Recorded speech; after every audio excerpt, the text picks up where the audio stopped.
Со какви предизвици се соочуваат такси превозниците во главниот град на Македонија?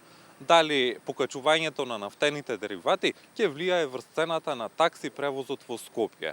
Но и како се справуваат таксистите со нелојалната конкуренција? Утрово во Македонија наутро разговараме со Сашо Речиновски, председател на групацијата на автотакси превозници на град Скопје. Сашо, подготвени сте да направиме еден разговор низ возење? Да, може секако. Тогаш ајде да одиме.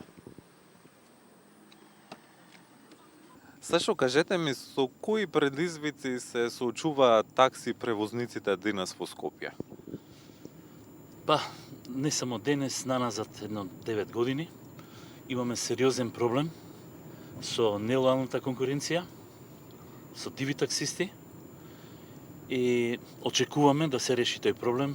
Баш и пред месец и пол поднесовме и барање до градот Скопје за решавање на проблемот. Воедно и доставивме начин за решавање на проблемот. Така да има расположение од градот, на иста линија сме, дека сакаат да се реши проблемот, само не знаеме кога ќе почнат да го решаваат. Опфатени се едно 7 точки. Значи, прво што треба да направиме, прво што треба да направи градот, да заштити бојата во Државниот завод за индустријска собственост или Агенција за индустријска, не знам сега како се вика. Оваа комбинација што е бела со жолти хауби. За да не може секој да се фарба и да ги лаже граѓаните дека е таксиста. Тоа е прва работа. Втора работа, треба да се реши проблемот со жолтите таблици, бидејќи има недокажаност некоја во законите, така да оптеретени се таксистите дупло да плаќаат. Еднаш вадат лиценца со бели таблици, па после 15 дена или месец дена вадат со жолти таблици, бидејќи ги утнаа законите без да се консултираат со нас. Обично така се случува. Трета работа, инспекторите да уживаат, да добијат комплетна поддршка од градоначалникот, а градоначалникот да бара од нив резултати. Бидејќи низ градот се возат секакви возила, се возат лиценцирани таксисти без таксиметри, лиценцирани таксисти со лошо нашталувани таксиметри, диви таксисти, разни бои такси возила. Значи, има хаос во таксито во градот, подолг период. Кога сме кај дивите таксисти, колку оваа нелојална конкуренција ви прави проблеми? Најголемиот проблем се они. Затоа ние во барањето напишавме таму да се одзимаат, како што си е законот, да се одзимаат времено возила, ама имаат они проблем со Агенцијата за одземен имот, немаат простор каде да ги ставаат возилата, така да градот и Агенцијата за одземен имот да се договорат да најдат простор некој, за да возилата таму се стационираат оние што ќе бидат одземени. Друго, дадовме предлог да негде март месец 27 година, најмалку што може да се вози низ градот да бидат возила со Евро 4 стандарди. Така да, бидејќи во моментот се возат и Евро 1, Евро 2, Евро 3, го даваме тој период за да можат таксистите да се припремат, нели, со Евро 4, оние што немаат, и за да можат да ги исполнат условите да бидат ДДВ обврзници, за да можат да користат онаа привилегија што имаат со ДДВ-то. Исто меѓу другите барања, најважно барање е да се градоначалникот да поднесе барање до Министерството на транспорт и врски за промена на законот, каде што пишува за издавање на извод од лиценца. Секое возило треба да има најмалку еден такси возач, а од 2018 година навака се тргна тоа по барање на 2-3 такси компании, така да сега има 2-3 компании работат со 100 возила имаат пријавено по 10 на 15 возачи, а бараат поврат на ДДВ од сите таксиметри. Треба ли таксистите да бидат вработени или сегашниот систем функционира? Секој таксиста, како што беше законот од 2018 година, за да добие извод од лиценца, секое возило има извод од лиценца, мора да има вработено минимум еден такси возач. Во такси компаниите, кои работат со своји возила, они работат на 3 смени, значи треба да имат минимум 2 возачи. Мислам, тоа е логично. Со тоа што се измени законот од 2018 година до денес, секоја година се губат, државата губи по 5 до 6 милиони евра годишно. 5 до 6 милиони евра годишно.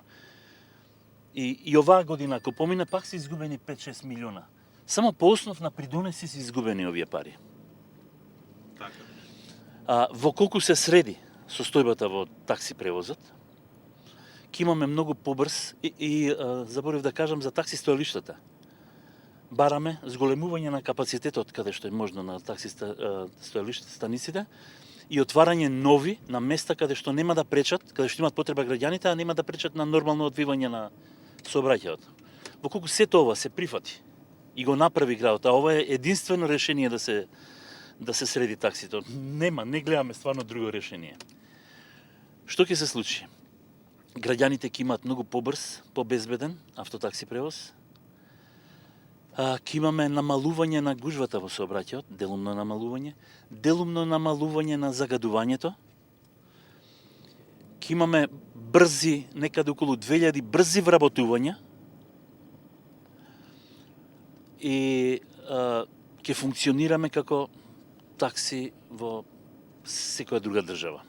Сашо, кажете ми дали покачувањето на цените на нафтените деривати, но и останатите трошоци влијаат врз вашата работа и дали сметате дека треба да се зголеми цената на такси услугите во главниот град?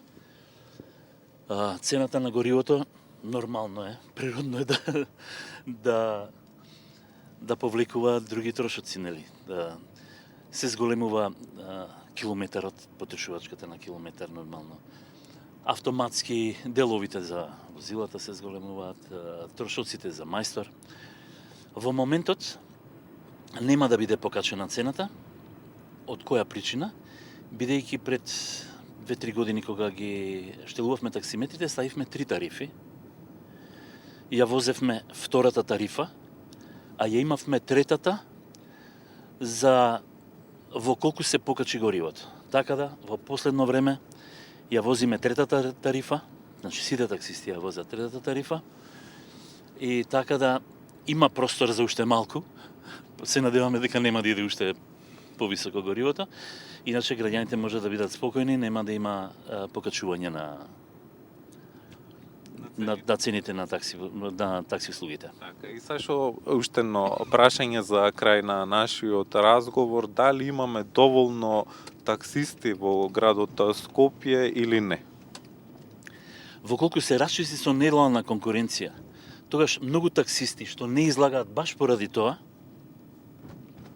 поради нелојалната конкуренција, поради дивите таксисти, поради непријавените таксисти, ќе излегуваат, ќе работат, ќе имаат поголема заработка. Значи, во колку се реши проблемот, најважното за таксистот е да има поголема заработка. Да, он ќе има.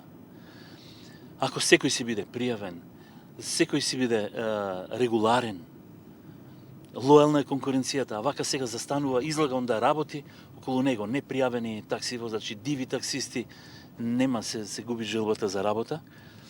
И веруваме дека ќе има таксисти. Сега во моментот има доста таксисти, ама во Агенцијата за вработување регистрирани се само околу 200 пријавени, а има издадени се околу 1750 лиценци, а низ градот функционираат преку 2-3 таксисти. Зависи во кој ден од неделата, петок, сабота, веќе не се бројат. Сашо, ви благодарам за разговорот и ви благодарам што бевте утро во наш гостин во утринската програма Македонија наутро на јавниот сервис. Ви благодарам и на вас.